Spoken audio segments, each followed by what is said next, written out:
Hello, everyone. I am here with Natalie Miller-Snell, my co-podcaster. Oh, I'm starting that again. I like that. I like podcoaster. I like that. That's what it should be called. That's totally what it should be called. I'm going to keep that in there because I think that's hilarious. This is what we do behind the scenes. We are human and we mess up. Exactly. Anyway, we are both coming to you from I'm here in my living room right now. Natalie, where are you? I'm going to describe it as my office. It's kind of our extra spare room. And, well, it's my little home. It's my little hub. I love it. It's where I escape. I am 3 shut doors away from the rest of the family.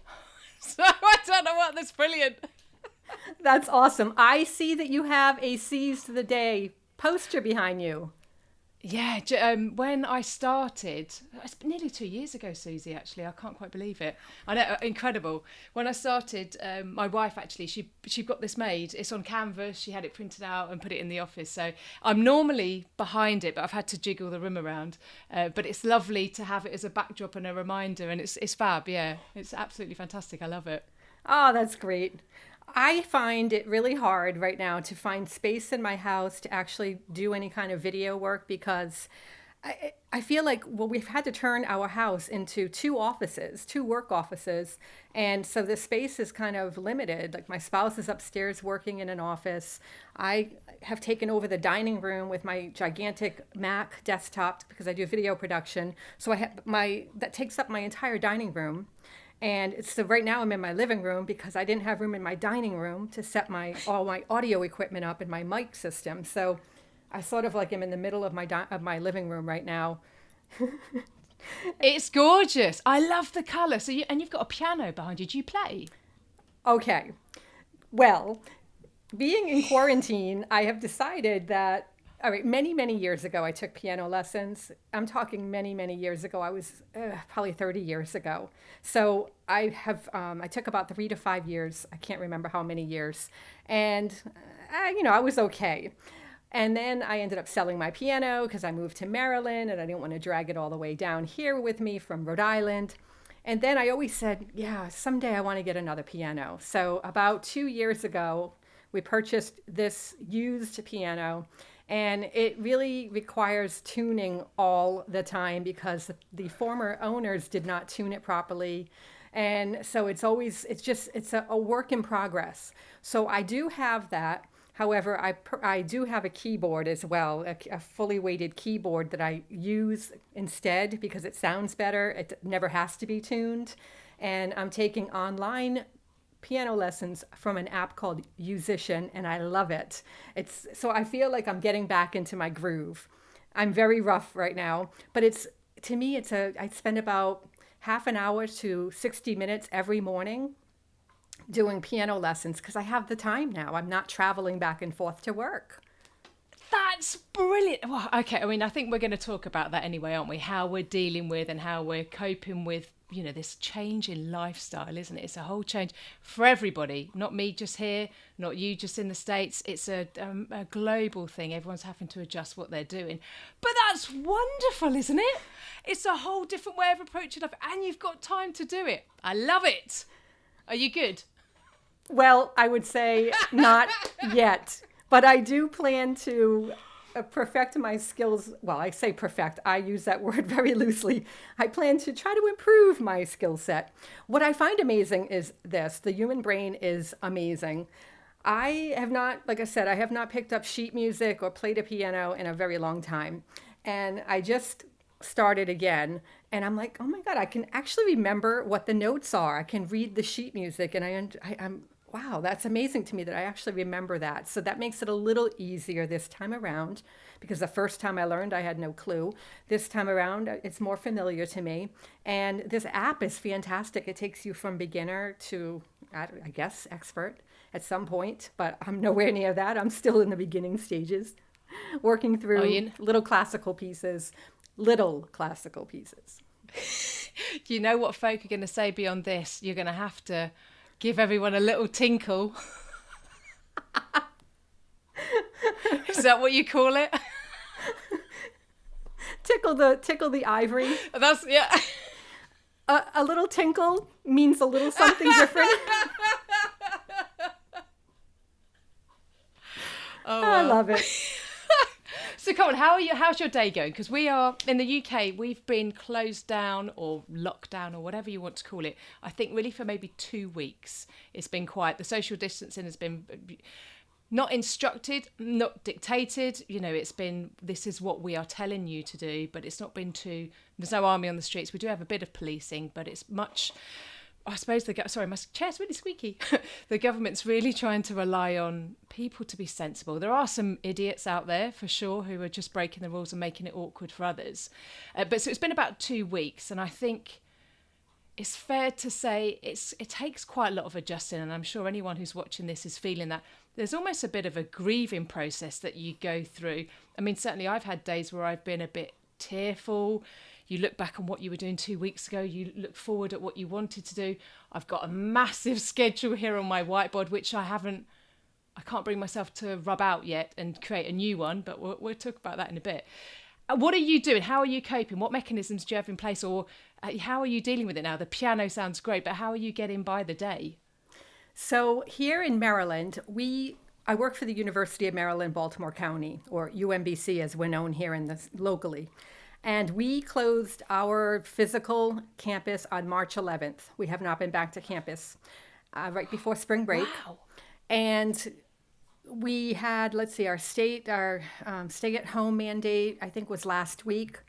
It's fully dictated now. We are to stay at home unless it's essential to go to a grocery store, pharmacy, or doctor appointment, which most all doctor appointments, unless it's very necessary for you to actually physically be seen, are typically done over the telehealth now, they call it. But as far as how I'm coping with it, for the most part, positive. I'm trying to embrace the wonderful qualities of it, being able to spend more time with my significant other, being able to use that time more wisely, that I would be traveling back and forth, trying to prep my meals for the day. All of that stuff can happen in tandem now while I'm working at home. So I feel really fortunate that I can still work from home, that I have that kind of security at this point, as does my spouse. That being said, there are people that I know now who have COVID, and I have a cousin and her entire family has it, including one of her young children. I have a friend who has it and her wife has it. So it's starting to hit home. And, so I have to say, I'm going to admit something. Yesterday, for some reason, I just felt incredibly anxious and, trying to put good stuff out there, and I acted very defensively to a comment that somebody made on social media on one of my posts.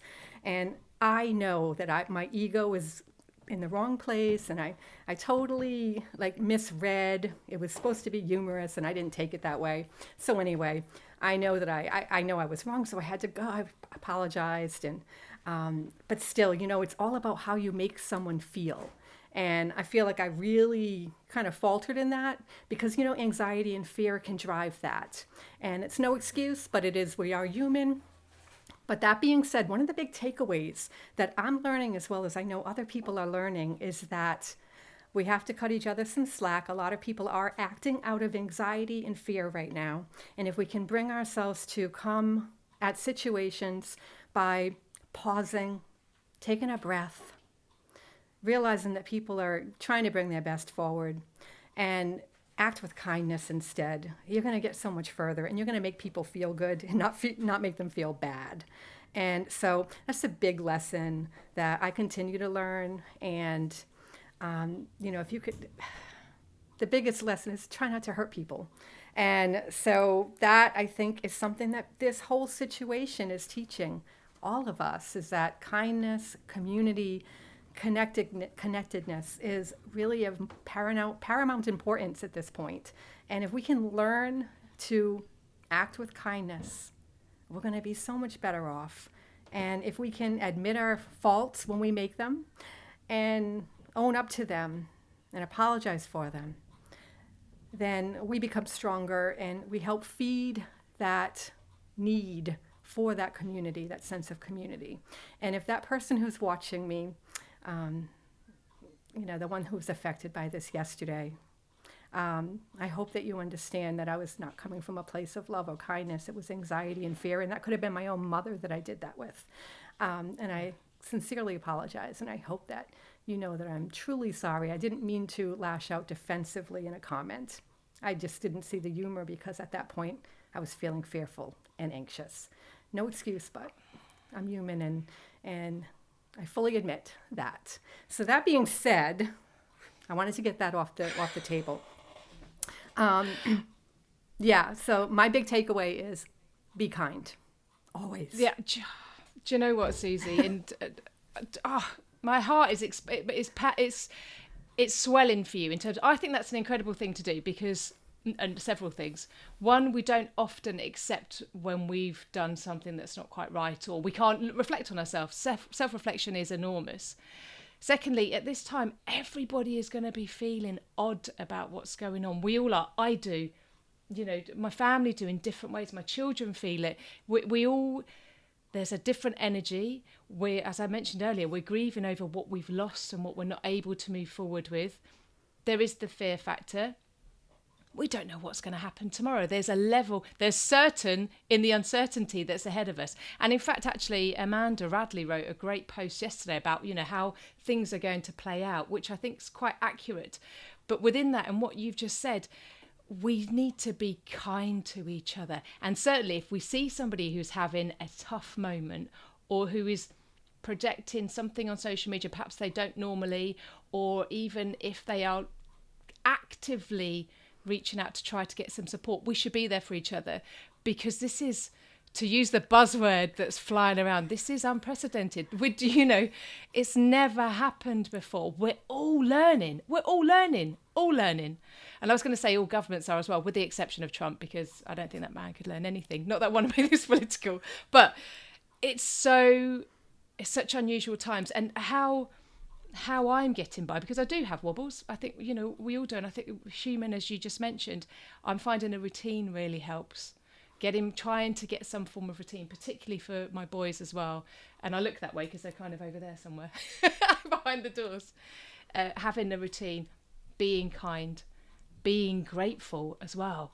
We've got a garden. I know so many folk don't. And with the sunny weather coming up, I'm so grateful. Exercising, keeping ourselves, even if it's just a little walk around the house or a couple of squat jumps or whatever. Joe Wicks, have you seen Joe Wicks? No. He's an English chap. He's a guy, sorry, excuse me, all this talking makes me thirsty. Me too. I'll take a moment as well. Take a sip. Some lemon water, good vitamin C. Oh, nice. He's a chap in the UK. His name's Joe Wicks. He's doing a thing called PE with Joe. If you hashtag it, you'll find him.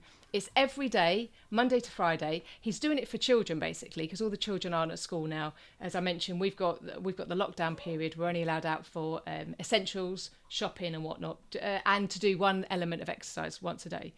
But he's doing it for children, and I love it. So I do it with the boys, 9:00 every morning. So for you, that would be very early, 4 a.m. But it's still on there for you to do later if you wanted. He has millions of views.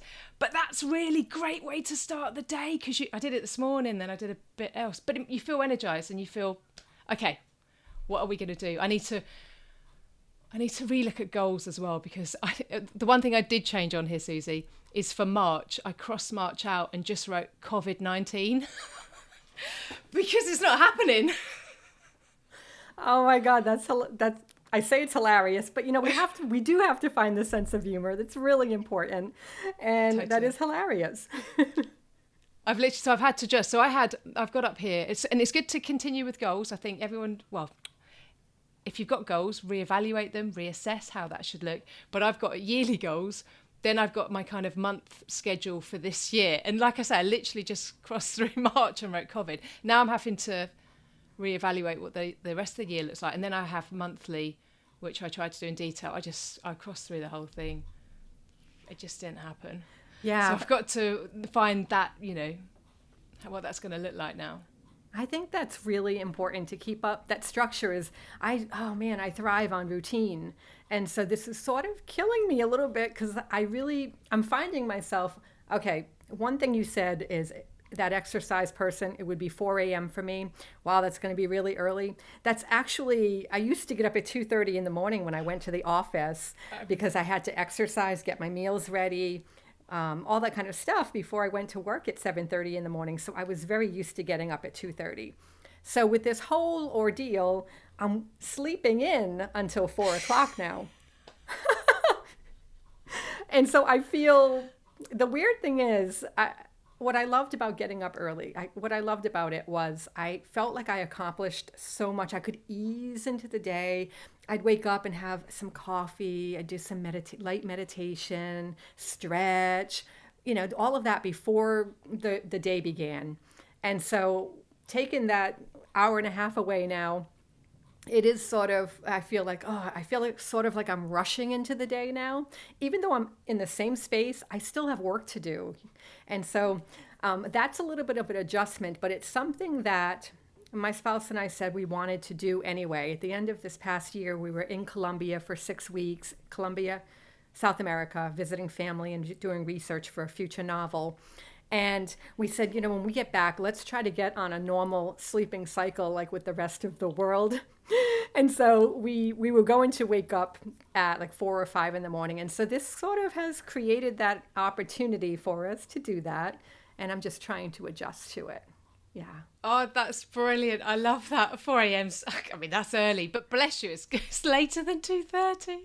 Oh, that is absolutely brilliant. No, it is good. It really, the boys as well, because they finish school so early, keeping them with a routine. We've got a blackboard in the kitchen, so I chalk on that every night. So when they wake up, they can see what the day looks like. And I think it fills them with a little bit of safety almost, a little bit of structure, a little bit of I know what's happening, and then I know when I can play on my iPad, which is obviously the goal at the end of the day. Keeping it real. But we keep it fun as well because I'm not a teacher. My wife's not a teacher. We're not going to be giving that to them. It's all about, the life skills. We're getting them to clean. We're doing fun stuff. I want to be able to look back, and I would love for them to be able to look back at this period and think, it was great time to have at home. It was a great bonding experience. We did this, we did that. We sat in our pajamas all day long. We had water fights, late in the afternoon or whatever. But the good memories, not, do you remember when that, virus was raging the planet kind of thing? You bring up a really good point, and that is this incredible opportunity before us as members of a family. If I feel really sorry, I feel really bad for those who are alone right now, like physically alone. Thankfully, we have technology to help connect us with people. Really, I feel so sorry for anyone who's in that situation, and I hope that they reach out, and I hope that they have people they can connect with virtually. But I know it's not the same. But when you have a family like you do in terms of your children and your wife, and it's just this is a really great opportunity for families to come together and bond again and have dinner at the table and not be rushing off to this and that and this activity, that activity, this office, this state, this country, always in a state of the rat race. So this is giving people, if they take it, this is giving people an opportunity to slow down, to reassess. You don't have to write the next great novel. You don't have to get 20 pounds lighter. You don't have to do any of that. You don't have to take up new hobbies. You can use this opportunity instead to just breathe. Just be. Learn how to just be comfortable with yourself and to love yourself again. There's great opportunity, whatever your circumstances, there's great opportunity in that if you choose to view it that way. That's the key. You've got to look for that and say, okay, what is really great about this? What is really great about this? And if you can turn your brain by asking that question, your brain's going to search for that answer. It always does. And it's much better than saying what's terrible about this, because that's easy to do. What's terrible about this? Well, isn't everything, right? Ask the right questions and you're going to get really great, powerful answers. You're totally right. I mean, you almost made me well up just then as well as you were going through that. But it's so, so, so true. I think the key with what you just said as well is you can't force anyone to do that either. It has got to come from within. And therefore, what I would say with that, if you're in a bad place or if you're in a kind of in a funk, run with it, let it get out of you, because it's important to, rid yourself of sadness and whatever. And then you've got to come to the table thinking, right, okay, what do I need to do? Even if it's maybe a list of things you'd like to. Chilling out is fantastic. We've never gone so slowly. Honestly, I don't know how we're going to adjust when we need to get back to the real world. It's so funny. But it's really important you've got to give yourself time, I think, to adjust and come to it. Because it is an opportunity in terms of how you want to do things. I'm having to restructure a lot of things, but there's so much goodness in it. I'm at home constantly with my children. We can be in the garden. We're going to do some fun stuff. We're going to build a volcano, I think, in a couple of days. I don't even know what that's going to look like. But there's so much great things that we can do, and it's about how you approach it, how you want to do it. You've got to look inside, though, to realise or to think about what it is that you want to do, because someone's core motivations might be slightly different to mine. So you've got to find what it is that matters to you to be able to do what is relevant almost. Yeah, so like I think about people who are in a place where they're having a hard time even considering thinking of the positive side of this in ways that we can help them. One of the things that I feel really bad for are people who have lost their jobs, and they are really stressed out about something that they have absolutely no control over right now, which is a financial situation. So many people, I think in America, they said like 700,000 or 800,000 people applied for unemployment last week alone. It's unprecedented. 20% unemployment rate right now. I don't think we've ever seen that. Maybe in the Great Depression. I really don't know. But so there's a lot of high anxiety for people who can't put food on their table. And I don't know, like, what do you say to somebody like that who's so stressed out about something that's so out of their control? I'll always consider myself very fortunate. I left my job last year, and I kind of went through a whole grieving process back then. It was I never really spoke about it too publicly, but it was quite a difficult time, and I learned lots, shall we say, about myself and, how to perhaps deal with situations or to process things in a different way. I had a bit of an interim job at the beginning of the year, and I was looking for something else. Ultimately, I'd like to change my career and do things anyway, but I was looking for stuff before COVID hit, and everything fell off a cliff. So I'm very much in that same situation at the moment. I don't have employment, nor do I have an income.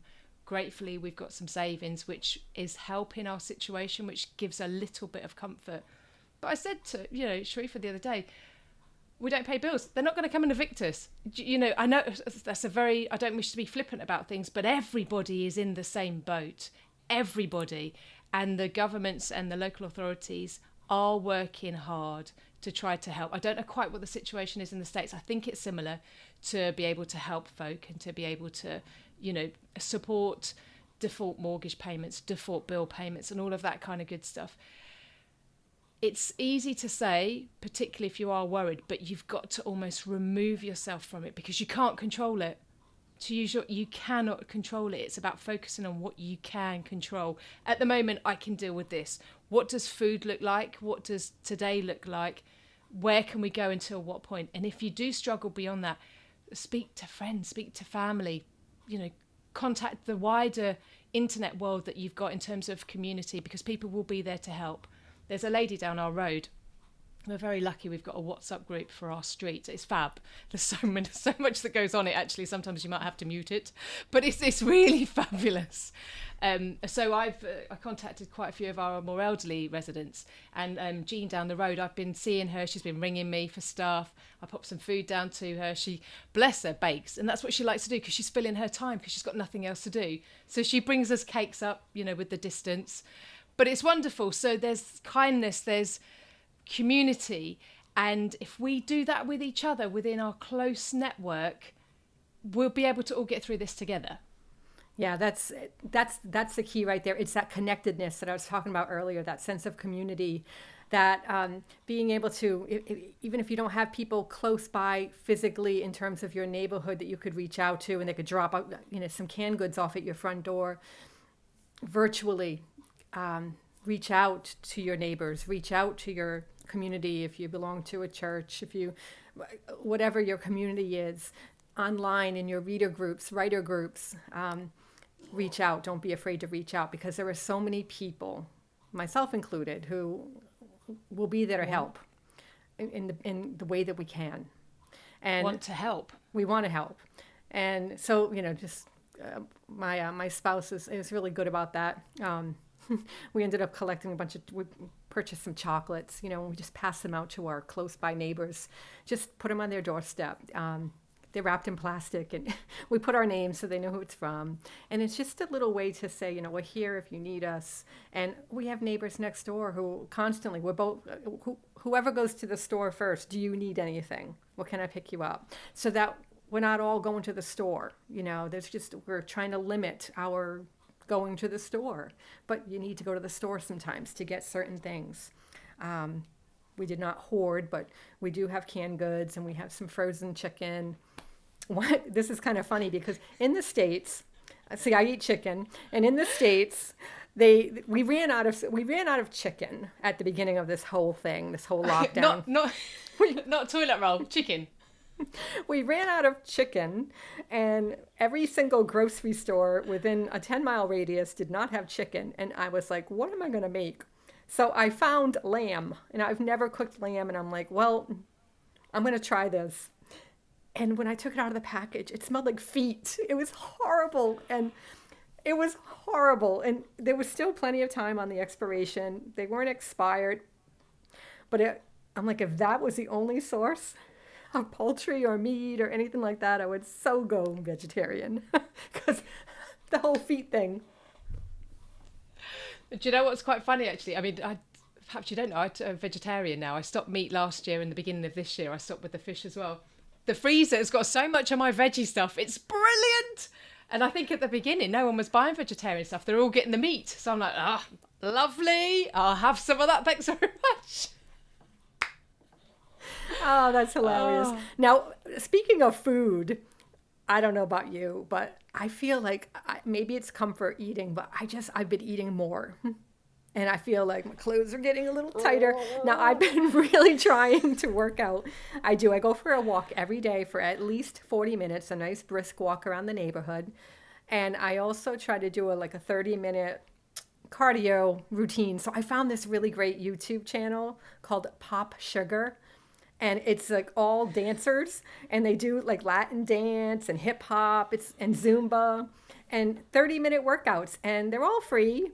And you can join, you can support them if you want to on Patreon, which I started doing that. So, but anyway, I do that. I go down into my basement. I put it on my screen, my big screen, and I just dance, Latin dance, the merengue, salsa, all that kind of stuff. And I try to keep fit that way, but the extra food is becoming noticeable.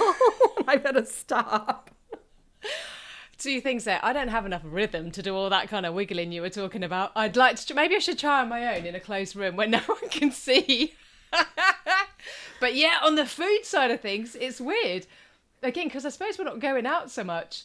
Well, two things for me. It's the food, the chocolates, the crisps. We've actually bought none this week because seriously, I could eat loads. And biscuits. Biscuits are my nemesis.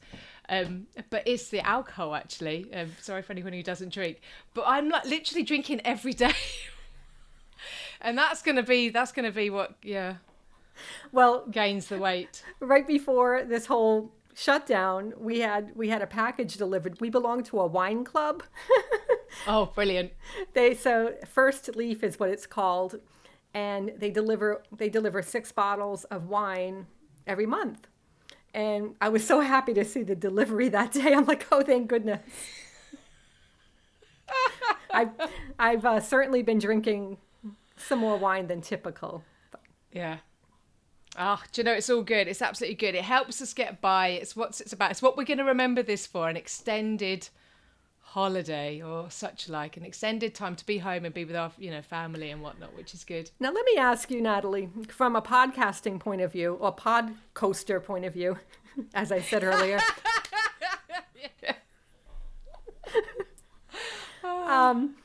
Have you noticed or have you struggled with creating content now that is not sort of related to this COVID and trying to, what is your strategy right now? Because I personally am finding it like, I'm like, do people really care about motivational stuff right now when it's life and death out there? Or do people want that? And so it's that balance of what kind of content should I be creating right now? What do people need? And I'm struggling with that. I don't know about you. It's fascinating you say, so I wanted to ask you the same question. Yes, I have struggled a little, and two reasons. One, because everybody's at home, so just finding the time anyway to do it's quite challenging. And I mentioned in my last show that you're going to hear a lot more noises in the background. It's just going to happen. You might hear some screams as well. No one's in harm, no one's, I hope not anyway. I'm not there, but this is what's going to happen. But you're right in terms of the content for two reasons on that part. One, because sometimes if you're not in the zone, if you're not in that comfortable kind of motivational space, put my teeth back in, it's hard to find that get up and go and that positivity to sell it, because no one wants to listen to somebody, well, today, I'm not sure. Do you know what I mean? And that's sometimes how I feel. But then what should the topic be? So yeah, I think I did one show on COVID to begin with, how to deal with it, to try and, manage your anxiety. Then I did one about kindness because it is relevant, but that is because of what's going on. Last show I did was how to reframe failure. It felt relevant again because of what's going on, because we can't hit our goals. So how to help your mind adjust to that. And I think I'm going to carry on still doing stuff that is probably more relevant because of the situation that we're in, but that's not related to it specifically. So I'm going to talk about positive affirmations and mantras. I think would be really helpful. Maybe the Kubler-Ross, grief chart curve, whatever you call it. Because I think that's really relevant, because I think we keep going through, we go through I've got it open here. I'm actually doing this as my course at the moment. It's a topic. You've got shock, denial, anger, frustration, experimentation, depression, acceptance, planning and whatnot. There's actually 7 points. People normally talk about 5. But I think I might cover that in one of the shows. I think that's very relevant. But it's interesting trying to come up with the topics or think about it, because it's not the norm for me. I'm literally waiting to be inspired. And Sheena's very tolerant. God, I don't know how she puts up with me, but I literally wait for the week before until something pretty much slaps me in the face, and then I'll record it and put it up. Oh, that's funny. I'm a planner, like big time planner. So I have like my whole schedule of topics planned out for 2020. And I'm looking at them and I'm like, I don't know that these are going to be relevant for people right now, or if they're going to be like, oh, I don't feel like listening to this kind of stuff right now. So I'm probably going to have to be a little flexible with that and maybe a little creative. One of the things that I did start doing in 2020 with my podcasts is I wanted to be able to bring some of the relevancy that I bring about in my novels, because my novels tend to be on the sort of personal development, self-love tangent. There's always like life lessons that I throw in there that my characters teach me about life. And so the characters are the ones who are living it. And so I'm starting to bring to each episode some of the main things that my characters go through and what they learn about, how to deal with certain things. And so that's helping to drive what I want to bring to the listeners this year. And I haven't heard from the listeners on whether they're liking this new way, but I personally am feeling much more fulfilled in delivering these types of podcasts, because I find them I relearn a lot of the lessons that the characters have taught me, and I feel like they're relevant. And so I do feel like I'll be able to take these lessons and kind of work with what's happening in the world, and not necessarily bring COVID into every podcast either, because I think people are there's a lot of stuff on COVID right now. Yeah. So I don't want to necessarily do that, but I want it to be stuff that the emotional, the motivational, the challenges that we are going through as a society because of COVID, meaning self-isolation or things great things, great opportunities as well, and being able to bring some of those to light through what my characters have learned. So it's been rewarding and fun this year doing them that way. I think that sounds fantastic, actually. That really sounds lovely. It's a different way of reinventing things, and your creative nature and your creative flair from the books, and you bringing that sounds absolutely fantastic. And maybe this is an opportunity to ask anybody who watches this, assuming they are listeners to the podcast as well, what do you want to hear too? Because I mean, I love hearing. I really do. I've had some great tips and thoughts before, but now with everything that's going on, do people want relevant podcasts? Do they want the escapism? Do they want just anything? It would be, it's great to know. Yeah, tell us in the comments if you're watching this video. Comment, let us know what kind of stuff you want us to tackle. Do you want more of these as well? Do you want more of these type of video podcasts coming out as well? Because this is really fun. I'm really enjoying this. This is great. I thought I'd be all nervous because I'm so for my professional job, I'm a film producer and for UMBC. And so I'm behind the camera and I love that. I direct people, tell them what to do, all that kind of stuff. But being in front of the camera, I always get nervous. But being here with you, I'm not nervous. This is so natural. It feels so wonderful that it's, great company helps with that. But if I was just sitting here doing this myself, I don't know.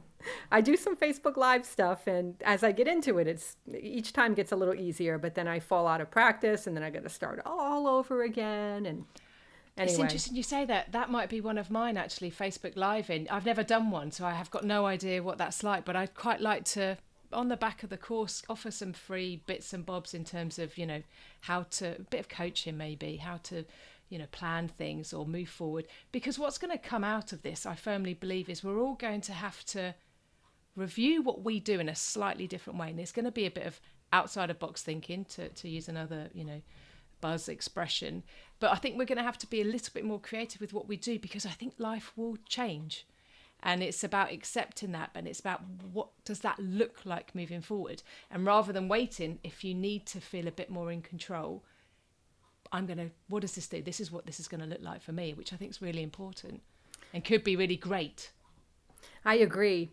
I think this is that's a great segue into how we could probably close this out today, is maybe offering one piece of advice to listeners on just the state of the world. What is the one piece of advice you would tell people to be able to keep them, or lift them out of some of the despair that we're seeing? For me, that would be look for the opportunities that are presenting themselves, virtually, physically, however.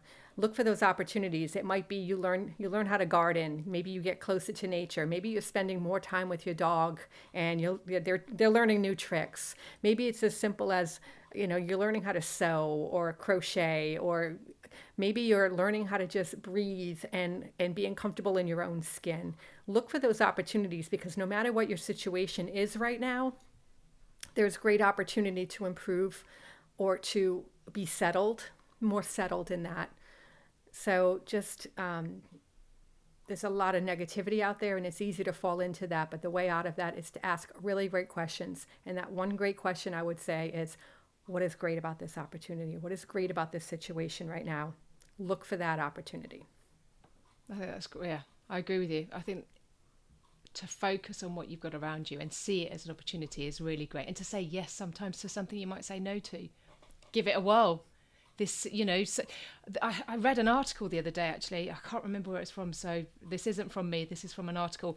But I do agree with the thinking that there's going to be a lot of people who are going to change their professions from this, because a profession might, unfortunately, disappear, or a business might disappear. So folk will be changing. So perhaps say yes to something you wouldn't normally do, which is really interesting.